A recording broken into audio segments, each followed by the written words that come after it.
اعوذ باللہ من الشیطان الرجیم بسم اللہ الرحمن الرحیم۔ السلام علیکم ناظرین، جنات اللہ تعالیٰ کی مخلوق ہیں، یہ ہمارا یقین ہے۔ وہ آگ سے پیدا کیے گئے ہیں۔ آج اس ویڈیو میں ہم سائنسی نقطہ نظر سے جاننے کی کوشش کریں گے کہ کیا جنات ہمارے درمیان موجود ہیں، اور زیادہ اہم سوال کہ ہم انہیں دیکھ کیوں نہیں سکتے۔ عالم برزخ، عالم ارواح اور عالم جنات کی سائنس کے نزدیک کیا حقیقت ہے؟ دوستو، ویڈیو دلچسپ اور حیرت انگیز حقائق پر مبنی ہے، لہٰذا آخر تک دیکھیے۔ تو آئیے چلتے ہیں موضوع کی جانب۔ ناظرین، لفظ جن کا ماخوذ ہے نظر نہ آنے والی چیز، اور اسی سے جنت یا جنین جیسے الفاظ بھی وجود میں آئے۔ جنات آخر نظر کیوں نہیں آتے؟ اس کی دو وجوہات ہیں۔ پہلی وجہ یہ کہ انسان کا وژن بہت محدود ہے۔ اللہ تعالیٰ نے اس کائنات میں جو الیکٹرو میگنیٹک اسپیکٹرم بنایا ہے، اس کے تحت روشنی 19 اقسام کی ہے، جس میں سے ہم صرف ایک قسم کی روشنی دیکھ سکتے ہیں جو صرف 7 رنگوں پر مشتمل ہے۔ ہم چند مشہور اقسام کی روشنی کا مختصر جائزہ لیتے ہیں۔ دوستو، اگر آپ گاما ویژن میں دیکھنے کے قابل ہو جائیں تو آپ کو دنیا میں موجود ریڈیشنز نظر آنا شروع ہو جائیں گے، اور اگر آپ مشہور روشنی ایکس رے ویژن میں دیکھنے کے قابل ہو جائیں تو آپ کے لیے موٹی سے موٹی دیواروں کے اندر دیکھنے کی اہلیت پیدا ہو جائے گی، اور اگر آپ انفرا ریڈ ویژن میں دیکھنا شروع کر دیں تو آپ کو مختلف اجسام سے نکلنے والی حرارت نظر آنے لگے گی۔ روشنی کی ایک اور قسم کو دیکھنے کی صلاحیت الٹرا وائلٹ ویژن کی ہوگی، جو آپ کو انرجی دیکھنے کے قابل بنا دے گی۔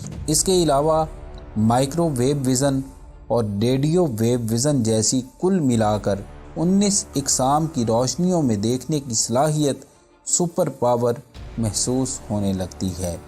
کائنات میں پائی جانے والی تمام چیزوں کو اگر 1 میٹر کے اندر سمو دیا جائے تو انسانی آنکھ صرف 300 نینو میٹر کے اندر موجود چیزوں کو دیکھ پائے گی، جس کا آسان الفاظ میں مطلب یہ ہے کہ ہم کل کائنات کا صرف 0.0000003% حصہ ہی دیکھ سکتے ہیں۔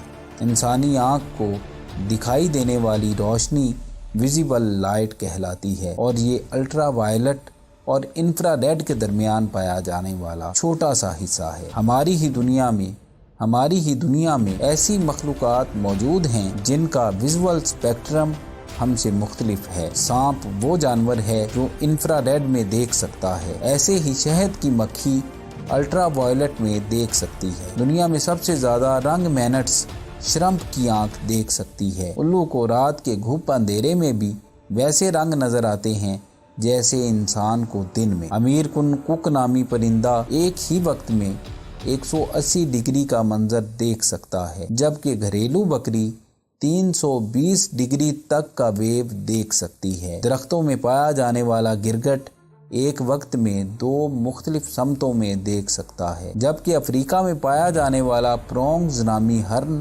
ایک صاف رات میں سیارے سیٹرن کے دائرے تک دیکھ سکتا ہے۔ اب آپ اندازہ کر سکتے ہیں کہ انسان کی دیکھنے کی حس کس قدر محدود ہے، اور وہ اکثر ان چیزوں کو نہیں دیکھ پاتا جو جانور دیکھتے ہیں۔ ترمذی شریف کی حدیث کے مطابق نبی کریم صلی اللہ علیہ وآلہ وسلم نے فرمایا، جب تم مرغ کی آواز سنو تو اس سے اللہ تعالیٰ کا فضل مانگو، کیونکہ وہ اس وقت بولتا ہے جب اسے فرشتے نظر آتے ہیں، اور جب تم گدھے کے ہینگنے کی آواز سنو تو شیطان مردود سے اللہ تعالیٰ کی پناہ مانگو، کیونکہ اس وقت وہ شیطان کو دیکھ رہا ہوتا ہے۔ جب مرغ کی آنکھ کی ساخت پر تحقیق کی گئی تو سائنسدانوں کو یہ جان کر حیرت ہوئی کہ مرغ کی آنکھ انسانی آنکھ سے 2 باتوں میں بہتر ہے۔ پہلی بات کہ جہاں انسانی آنکھ میں 2 قسم کے لائٹ ڈسپیکٹرز ہوتے ہیں، وہاں مرغ کی آنکھ میں 5 قسم کے لائٹ ڈسپیکٹرز ہیں، اور دوسری چیز فوبیا، جو انتہائی تیزی سے گزر جانے والی کسی چیز کو پہچاننے میں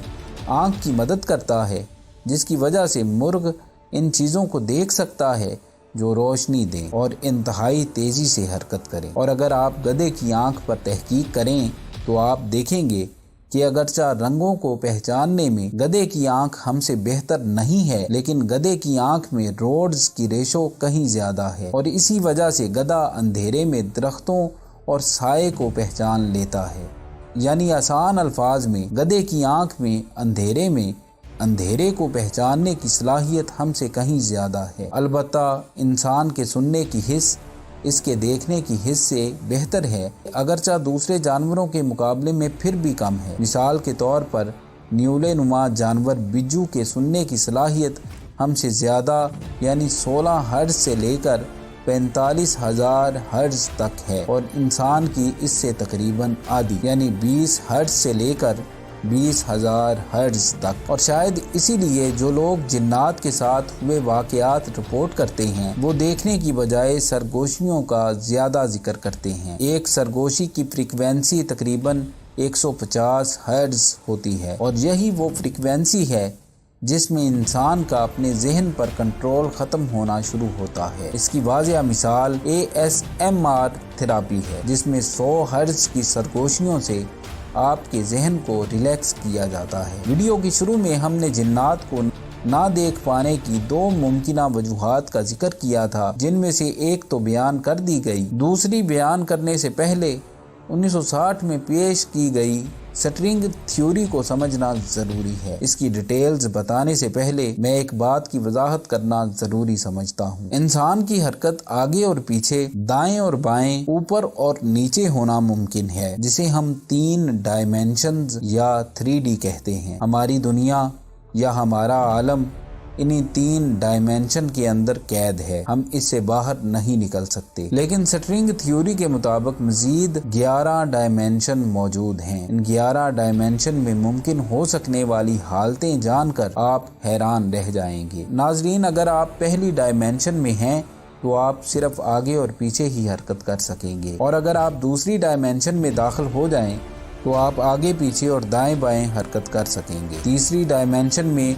آپ آگے پیچھے، دائیں بائیں، اوپر نیچے، ہر طرف حرکت کر سکیں گے، اور یہی ہماری دنیا یا جسے ہم اپنا عالم کہتے ہیں۔ اور اگر آپ کسی طرح سے چوتھی ڈائمینشن میں داخل ہو جائیں تو آپ وقت میں بھی حرکت کر سکیں گے۔ 5ویں ڈائمینشن میں داخل ہونے پر آپ اس عالم سے نکل کر کسی دوسرے عالم میں داخل ہونے کے قابل ہو جائیں گے، جیسا کہ عالم ارواح۔ 6ٹھی ڈائمینشن میں آپ 2 یا 2 سے زیادہ عالموں میں حرکت کرنے کے قابل ہو جائیں گے، اور میرے ذہن میں عالم اسباب کے ساتھ عالم ارواح اور عالم برزخ کا نام آتا ہے۔ 7ویں ڈائمینشن آپ کو اس قابل بنا دے گی کہ اس عالم میں بھی جا سکیں گے جو کائنات کی تخلیق سے پہلے یعنی بگ بینگ سے پہلے کا تھا۔ 8ویں ڈائمینشن آپ کو تخلیق سے پہلے کے بھی مختلف عالموں میں لے جانے کے قابل ہوگی۔ 9ویں ڈائمینشن ایسے عالموں کا سیٹ ہوگا جن میں سے ہر عالم میں فزکس کے قوانین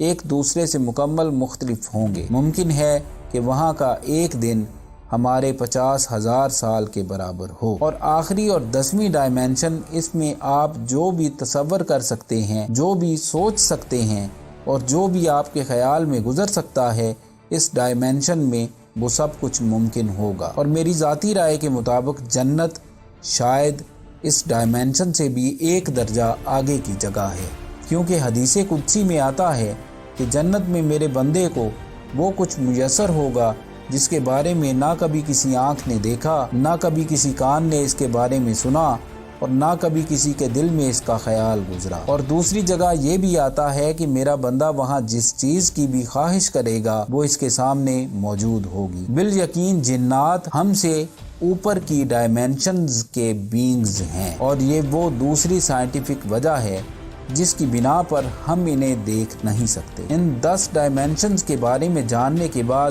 آپ یہ سمجھ سکتے ہیں کہ جنات کے بارے میں قرآن ہمیں ایسا کیوں کہتا ہے کہ وہ تمہیں وہاں سے دیکھتے ہیں جہاں سے تم انہیں نہیں دیکھ سکتے، یا پھر عفریت اتنی تیزی سے سفر کیسے کر سکتے ہیں، جیسے سورہ سبا میں ذکر ہے کہ ایک عفریت نے حضرت سلیمان علیہ السلام کے سامنے ملکہ بلقیس کا تخت لانے کا دعویٰ کیا تھا، یا پھر کشش ثقل کا ان پر اثر کیوں نہیں ہوتا اور وہ اٹھتے پھرتے ہیں، یا پھر کئی دوسرے سوالات جیسے عالم برزخ جہاں روحیں جاتی ہیں، یا عالم ارواح جہاں تخلیق سے پہلے اللہ تعالیٰ نے تمام ارواح سے عہد دیا تھا کہ تم کسی اور کی عبادت نہیں کرو گے اور سب نے ہوش میں اقرار کیا تھا، یا قیامت کے روز دن کیسے مختلف ہوگا، یا شہداء کی زندگی کس عالم میں ممکن ہے۔ ان تمام عالموں یعنی عالم برزخ، عالم ارواح یا عالم جنات کے بارے میں تحقیقی طور پر سوچنا ایک بات ہے، لیکن جس چیز نے ذاتی طور پر میرے دل کو چھوا، تمام تعریفیں اس اللہ کے لیے ہیں جو تمام عالموں کا رب ہے۔ ناظرین گرامی، اس کے ساتھ ہی آج کی ویڈیو کا اختتام ہوتا ہے۔ ملتے ہیں اگلی ایسی ہی کسی نئی ویڈیو میں، تب تک کے لیے اپنا اور اپنے پیاروں کا ڈھیر سارا خیال رکھیں۔ اللہ نگہبان۔